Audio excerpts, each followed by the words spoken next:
Hi दोस्तों, good morning and welcome in my channel Education 2562। दोस्तों, इस वीडियो के अंतर्गत हम यूपीएसआई से संबंधित हल प्रश्न पत्र को पढ़ेंगे। यह प्रश्न पत्र 20/12/2017 की प्रथम पाली, अगर मैं पेज को थोड़ा सा इधर करूं तो यहाँ प्रिंट गलत हो गया था, तृतीय लिख दिया था, लेकिन ये प्रथम पाली के प्रश्न हैं। यह प्रश्न हमारे हिंदी विषय से संबंधित है। आइए हम इसको जानते हैं। इसमें प्रश्न जो भी शामिल हैं वह आपके यूपीएसआई प्रश्न से काफी आपको मदद करेंगे। हालांकि हिंदी का प्रारूप लगभग हर परीक्षाओं में वही रहता है, थोड़ा सा उसमें डीपली एक्सपेंडिचर कर देता है। अगर आप जीआरएफ का पेपर देते हैं तो उसमें और थोड़ा डीपली जाकर के पूछता है, और एग्जाम के स्तर के अनुसार प्रश्न आते हैं हिंदी से। तो ऐसा नहीं है कि ये केवल यूपीएसआई के अंतर्गत ही काम करेगा। आपका आरओ एआरओ और भी बहुत सारी चीज़ें हैं जिसमें एग्जाम्स में इससे रिलेटेड प्रश्न आपको सहायता करेंगे। इसमें सबसे पहला प्रश्न है, पंच परमेश्वर के लेखक कौन है? मुंशी प्रेमचंद। पंच परमेश्वर कहानी के लेखक मुंशी प्रेमचंद हैं। इनकी प्रसिद्ध कहानियों का संग्रह मानसरोवर 8 भागों में प्रकाशित हुआ है। मंत्र, ईदगाह, माँ, ठाकुर का कुआं आदि इनकी प्रसिद्ध कहानियां हैं। गोदान, गबन, निर्मला, रंगभूमि, कर्मभूमि आदि इनके प्रसिद्ध उपन्यास हैं। जिसने अगर प्रेमचंद के ईदगाह, गोदान, गबन, ठाकुर का कुआं, इन सब कहानियों को पढ़ा होगा, वह जानता होगा कि प्रेमचंद काफी मार्मिक लेखक या कह सकते हैं एक रचनाकार हैं। अगला प्रश्न है, देव प्रसन्न होकर मनुष्यों को वर देते हैं। वाक्य में प्रयुक्त देव शब्द का बहुवचन बताइए। देव शब्द का बहुवचन होगा देवगण। प्रस्तुत वाक्य में देव शब्द का बहुवचन देवगण है। संज्ञा के पुल्लिंग अथवा स्त्रीलिंग रूपों में बहुवचन का बोध प्रायः गण, वर्ग, जन, लोग, वृंद इत्यादि लगाकर कराया जाता है। जैसे पाठक का पाठकगण, स्त्री का स्त्रीजन, अधिकारी का अधिकारी वर्ग आदि। इस तरह से देव का जो बहुवचन होगा वह देवगण होगा। अगला प्रश्न है, निम्नलिखित वाक्य को ध्यान से पढ़ें और तय करें कि कौन से हिस्से में त्रुटि है। आधुनिक परिवार का एक हिस्सा बनकर जिंदगी मानसिक तनाव से गुजर गई है। ये जो गुजर गई है यही इसके अंतर्गत त्रुटि है। यहाँ गुजर गई है नहीं होना चाहिए, बल्कि गुजर रही है होना चाहिए। आधुनिक परिवार का हिस्सा बनकर जिंदगी मानसिक तनाव से गुजर रही है। नेक्स्ट क्वेश्चन, व्यक्ति, वस्तु या स्थान के नाम को क्या कहते हैं? तो इसको तो हम बचपन से पढ़ते आ रहे हैं, इसे संज्ञा कहा जाता है। अगला क्वेश्चन है, यहाँ व्याख्या में दिया भी है, किसी व्यक्ति, वस्तु या स्थान के नाम को संज्ञा कहा जाता है। सामान्यतया संज्ञा के 5 भेद हैं: जातिवाचक, व्यक्तिवाचक, गुणवाचक, भाववाचक और द्रव्यवाचक संज्ञा। नेक्स्ट, कौन रोक सकता है उसकी गति, गरज उठते जब मेघ? कौन रोक सकता विपुल नाद? पंक्तियों की रचना अनुसार अलंकार पहचानिए। इसमें जो है प्रश्न अलंकार है। प्रस्तुत काव्य पंक्तियां सूर्यकांत त्रिपाठी निराला की मतवाला साप्ताहिक पत्रिका, जो 30 अगस्त 1924 कलकत्ता से प्रकाशित होती थी, उसमें असंकलित कविताओं में संकलित स्वाधीनता पर शीर्षक से ली गई है। जब काव्य में प्रश्न किया जाता है अथवा प्रश्नवाचक चिन्ह होता है वहां पर प्रश्न अलंकार माना जाता है। तो जो पंक्तियां ऊपर लिखी गई हैं, कौन रोक सकता है उसकी गति, गरज उठते जब मेघ, कौन रोक सकता विपुल नाद। यह पंक्तियां प्रश्न अलंकार का उदाहरण है। अगला प्रश्न है, अरे वाह, खाली स्थान, आपका आगमन तो आकस्मिक है। वाक्य में जो रिक्त स्थान दिया है वहां किसका विराम चिन्ह प्रयोग होगा? विस्मयादि बोधक का। अरे वाह, विस्मयादि बोधक का यह चिन्ह है। प्रश्नगत रिक्त स्थान पर विस्मयादि बोधक चिन्ह का प्रयोग किया जाएगा। पूर्ण वाक्य इस प्रकार होगा, अरे वाह, यहाँ चिन्ह का प्रयोग किया गया है। आपका आगमन तो आकस्मिक है। विस्मयादि बोधक चिन्ह का प्रयोग हर्ष, विषाद, विस्मय, घृणा, आश्चर्य, करुणा, भय आदि भाव व्यक्त करने के लिए किया जाता है। हम अगले प्रश्न की तरफ बढ़ते हैं। 4 विकल्पों में से शुद्ध चुनना है इसमें। पहला है, आकाशवाणी से यह समाचार बताया गया। दूसरा है, आकाशवाणी से यह समाचार सुनाया गया। लेकिन इसका जो सही प्रारूप है वह होगा, आकाशवाणी से यह समाचार प्रसारित किया गया। अगला प्रश्न ये है कि मखाना का समानार्थी शब्द दिए गए विकल्पों में से कौन सा है? ताल मखाना। मखाना शब्द का समानार्थी शब्द ताल मखाना है। मखान होता है और ताल मखान इत्यादि होता है। नेक्स्ट क्वेश्चन क्या है? छिछला शब्द का विलोम शब्द कौन सा है? तो छिछला का विलोम शब्द होता है गहरा, और त्रिषा का विलोम तृप्ति होता है। ये जो तृप्ति दिया हुआ है इसका विलोम क्या है? त्रिषा। त्रिषा का विलोम तृप्ति। प्रश्न के अनुसार छिछला का विलोम गहरा सही उत्तर है। अगला प्रश्न,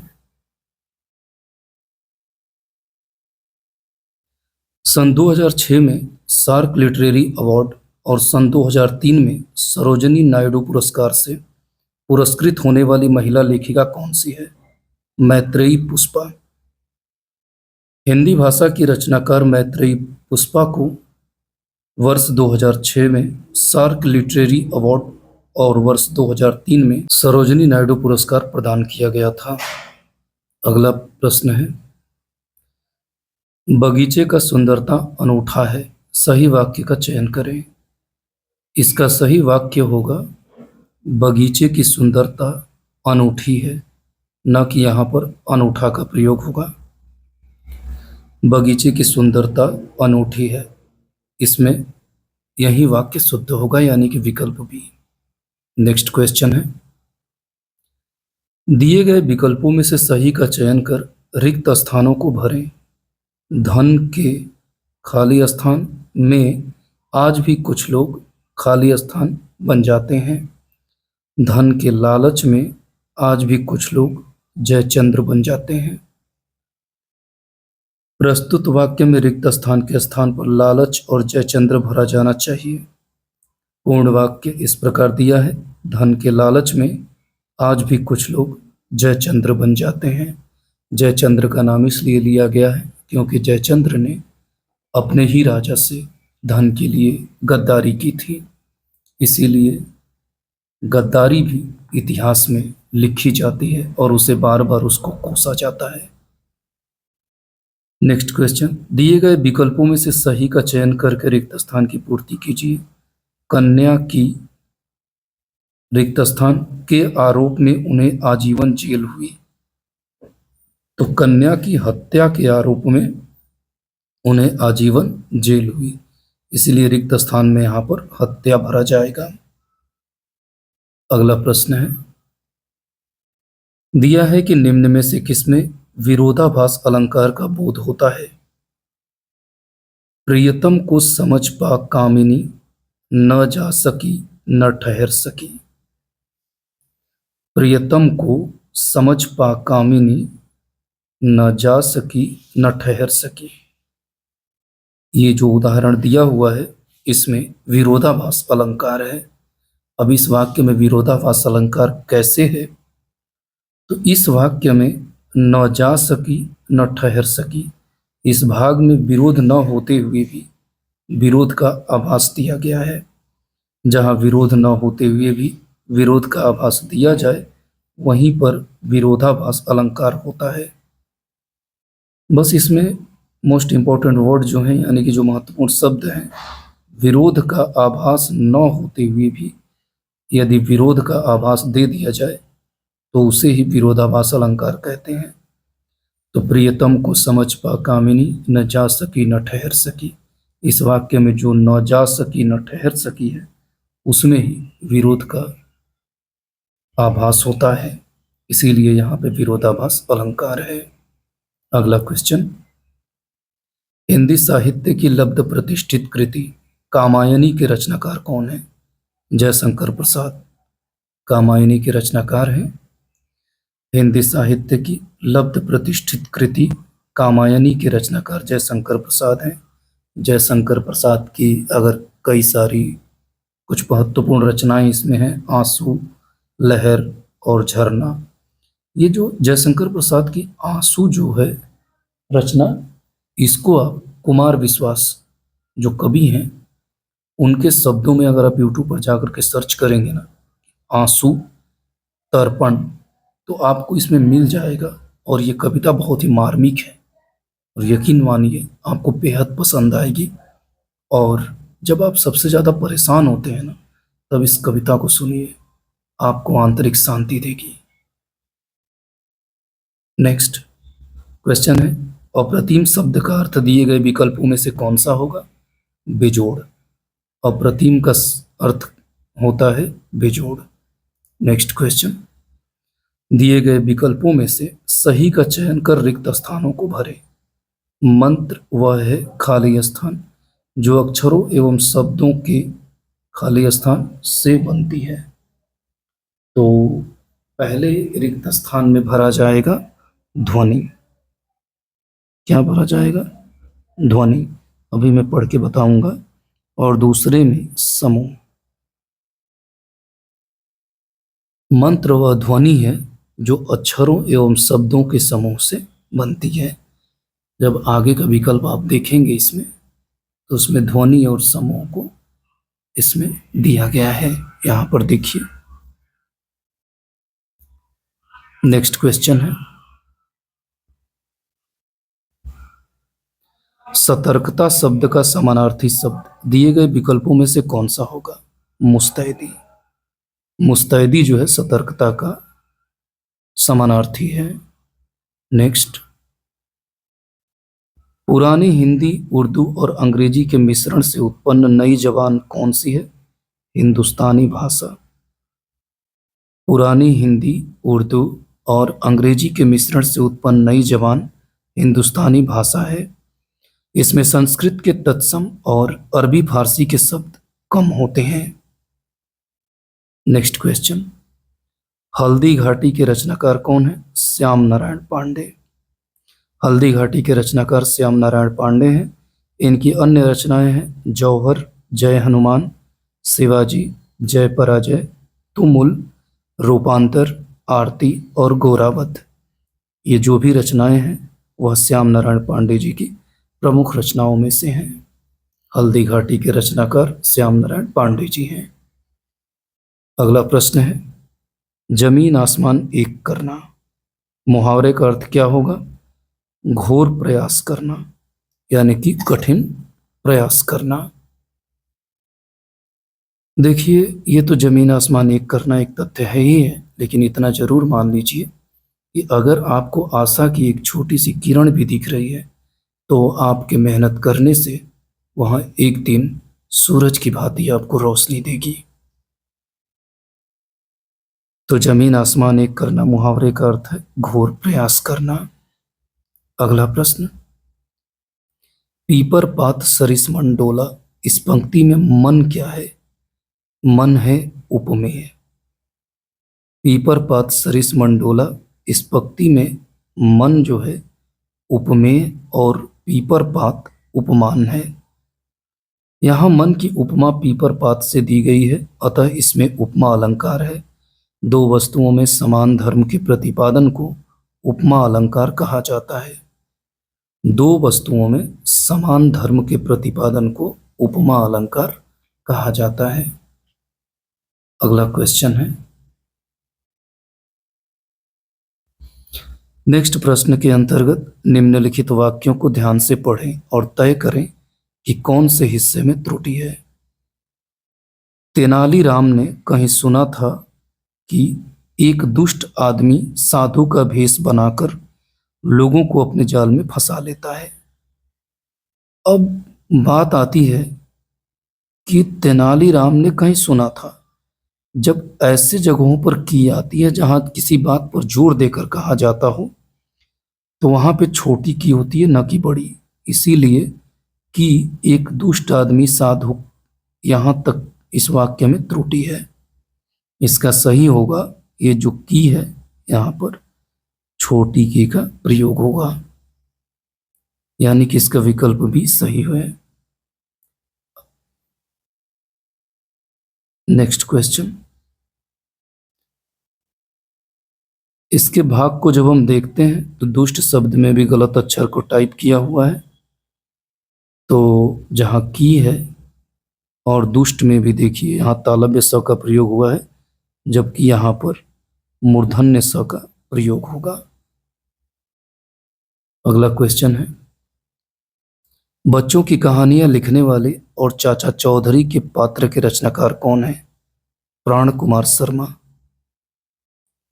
बच्चों की कहानियां लिखने वाले और चाचा चौधरी पात्र के रचनाकार प्राण कुमार शर्मा हैं। इनके द्वारा रचे गए अन्य लोकप्रिय पात्र हैं चाचा चौधरी, साबू, श्रीमती जी, बिल्लू, पिंकी, रमन, चन्नी चाची एवं दाबू। ये सभी प्राण कुमार शर्मा के द्वारा लिखी गई है। नेक्स्ट क्वेश्चन, जो शब्द क्रिया की विशेषता को बताए उसे क्या कहते हैं? उसको क्रिया विशेषण कहते हैं, क्योंकि वह क्रिया की विशेषता को बताता है। जो शब्द क्रिया की विशेषता को बताते हैं उन्हें क्रिया विशेषण कहते हैं। जैसे राम धीरे धीरे टहलता है, इस वाक्य में धीरे धीरे शब्द जो है यह टहलने की विशेषता को बता रहा है, तो धीरे धीरे क्रिया विशेषण होगा। नेक्स्ट, अगले प्रश्न में खाली स्थान दिया है, से संज्ञा या सर्वनाम शब्द की विशेषता प्रकट होती है। किससे? विशेषण से। विशेषण से संज्ञा या सर्वनाम शब्द की विशेषता प्रकट होती है। जो शब्द संज्ञा या सर्वनाम शब्द की विशेषता को बताते हैं उसे विशेषण कहा जाता है। जिसकी विशेषता बताई जाती है उसे विशेष्य कहा जाता है। तो संज्ञा सर्वनाम शब्द की विशेषता बताने वाले को विशेषण और जिसकी विशेषता बताई जाती है उसे विशेष्य कहा जाता है। आइए चलते हैं अगले प्रश्न पर। दिए गए विकल्पों में से सही का चयन कर रिक्त स्थानों को भरिए। ये चारों रिक्त स्थान आपस में वैज्ञानिक विषयों पर रिक्त स्थान करते रहते हैं। तो ये चारों अक्सर वैज्ञानिक विषयों पर चर्चा करते रहते हैं। समझ में आया? तो यहाँ पर इस पूरे वाक्य को पूरा करने के लिए इसमें अक्सर और चर्चा को भरा जाएगा। ये चारों आपस में वैज्ञानिक विषयों पर अक्सर चर्चा करते रहते हैं, यानी कि विकल्प बी में जो शब्द हैं अक्सर और चर्चा यहाँ भरे जाएंगे। नेक्स्ट, काठ का उल्लू का अर्थ क्या होगा? इसका अर्थ होता है मूर्ख। काठ का उल्लू का अर्थ होता है मूर्ख अथवा एकदम मूर्ख होना। इसे ही काठ का उल्लू कहा जाता है, एक उपनाम। नेक्स्ट है, दिए गए विकल्पों में से मूर्धनी शब्द के विपरीतार्थक शब्द। मूर्धनी शब्द का विलोम क्या होगा? जीवंतता। नेक्स्ट क्वेश्चन है, हिंदी गद्य का सर्वप्रथम युग किसे माना जाता है? भारतेंदु युग को। हिंदी गद्य का सर्वप्रथम युग भारतेंदु युग को माना जाता है। हिंदी साहित्य के गद्य और आधुनिक साहित्य के प्रारंभ होने के कारण भारतेंदु युग को बीजोपन या संक्रांति युग भी कहा जाता है। बीजोपन या संक्रांति युग के नाम से भी भारतेंदु युग को जाना जाता है। नेक्स्ट क्वेश्चन है, यद्यपि वह बीमार था परंतु वह मेला गया, वाक्य की त्रुटियों को सुधारना है। इसमें दिया है कि यद्यपि वह बीमार था तथापि वह मेला गया। जहाँ परंतु दिया हुआ है वहाँ पर तथापि शब्द का प्रयोग होगा, बाकी कोई अक्षर या शब्द में त्रुटि तो है नहीं। यद्यपि वह बीमार था परंतु वह मेला गया, तथापि वह मेला गया। यहाँ किंतु, लेकिन, फिर भी का प्रयोग व्याकरणीय दृष्टि से अनुचित है। इसीलिए जहाँ यद्यपि के साथ तथापि का प्रयोग होगा, अगर एक व्याकरणीय भाषा में बात करें तो जब यद्यपि आए तो तथापि का वहाँ प्रयोग होगा, ना कि किंतु, लेकिन, फिर भी का। नेक्स्ट क्वेश्चन दिया हुआ है कि नेताजी ने आजाद हिंदी फौज का नियंत्रण किया, वाक्य की त्रुटियां इस प्रकार होगी। इसमें त्रुटियां जो है हिंदी और नियंत्रण में है। नेताजी ने आजाद हिंद फौज, हिंदी नहीं हिंद, आजाद हिंद फौज का नियंत्रण नहीं नेतृत्व किया था। सुभाष चंद्र बोस जी ने, उनको नेता नाम से जाना जाता है, नेताजी के नाम से, तो उन्होंने आजाद हिंद फौज का नेतृत्व किया था, न कि नियंत्रण। नेक्स्ट क्वेश्चन, दिए गए 4 विकल्पों में प्रति का बहुवचन कौन सा विकल्प है? प्रतियां। प्रतियां जो है प्रति का बहुविकल्प है। यहां बता रहा है कि ईकारांत स्त्रीलिंग शब्दों के अंत में या जोड़कर उनका बहुवचन बनाया जाता है। तो ये जो प्रति को यदि हम देखते हैं तो इस पे छोटी ई की मात्रा है, तो यहाँ पर या जोड़कर अगर वह स्त्रीलिंग हो तो या जोड़ करके हम उसका बहुवचन बना सकते हैं। नेक्स्ट क्वेश्चन, कूप मंडूक होना, मुहावरे का अर्थ क्या होगा? अत्यंत सीमित ज्ञान का होना। कूप मंडूक होना का तात्पर्य होता है अत्यंत सीमित ज्ञान का होना। इसका प्रयोग जो है कई अर्थों में होता रहता है। नेक्स्ट, अगला प्रश्न है कि बिल्ली के गले में घंटी बांधना, इसका अर्थ उचित विकल्प में चुनिए। तो इसका अर्थ है कि अपने को खुद ही संकट में डालना। इसका तात्पर्य बिल्ली के गले में घंटी बांधना होगा। नेक्स्ट क्वेश्चन, आगे नदियां पड़ी अपार, घोड़ा कैसे उतरे पार। राणा ने देखा इस पार, तब तक चेतक था उस पार। दी गई पंक्ति में कौन सा अलंकार है? अतिशयोक्ति अलंकार। यह पंक्ति पढ़ने के बाद पता चलता है कि जो राणा का घोड़ा था उसका नाम चेतक, उसके बारे में इस पंक्ति को लिखा गया है। तो जहां पर बढ़ा चढ़ा करके बात को कही जाए, जैसे इसको पढ़िए, आगे नदियां पड़ी अपार, यानी कि आगे जो है नदी थी, घोड़ा कैसे उतरे पार, लेकिन राणा ने जब तक देखा इस पार, चेतक चला गया उस पार। तो इस चीज को देखना और उस पार जाना, दोनों के समय में और प्रक्रिया में काफी अंतर है, लेकिन इस बात को बढ़ा चढ़ा करके कही गई है। और जहां पर बढ़ा चढ़ाकर बात को कहा जाए उसे ही हम अतिशयोक्ति अलंकार कहते हैं। अतिशयोक्ति यानी कि उसका बढ़ा चढ़ा करके विवरण करना। नेक्स्ट क्वेश्चन है, अगला प्रश्न है कि दिशा निर्देश 37 से 39, 37, 38 और 39, इन 3 प्रश्नों का उत्तर यह नीचे जो खंड दिया गया है इसको पढ़ करके उसका उत्तर देना है। तो आइए इसको हम पढ़ते हैं। सामाजिक एवं आर्थिक दुर्बलताओं को दूर करने के लिए, राजनीतिक अधिकार प्राप्त करने के लिए विज्ञापन का जितना प्रयोग हो रहा है उससे कहीं ज्यादा अपने मालों की बिक्री के लिए हो रहा है। इसके द्वारा भावात्मक दोहन बहुत ही धूर्तता के साथ होता है। एक कंपनी दूसरे के बाजार को हड़पने के लिए विभिन्न तिकड़मों का सहारा लेती है। अंग प्रदर्शन का बढ़ना विज्ञापन की अनैतिकता की पराकाष्ठा है। युवाओं पर इसका बहुत बुरा असर पड़ता है। देश का भविष्य तिमीर लोक में गुम हो जाए, यह सोची समझी एक साजिश है।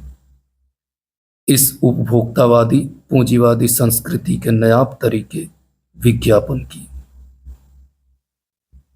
ये लाइन बहुत कुछ कहती है।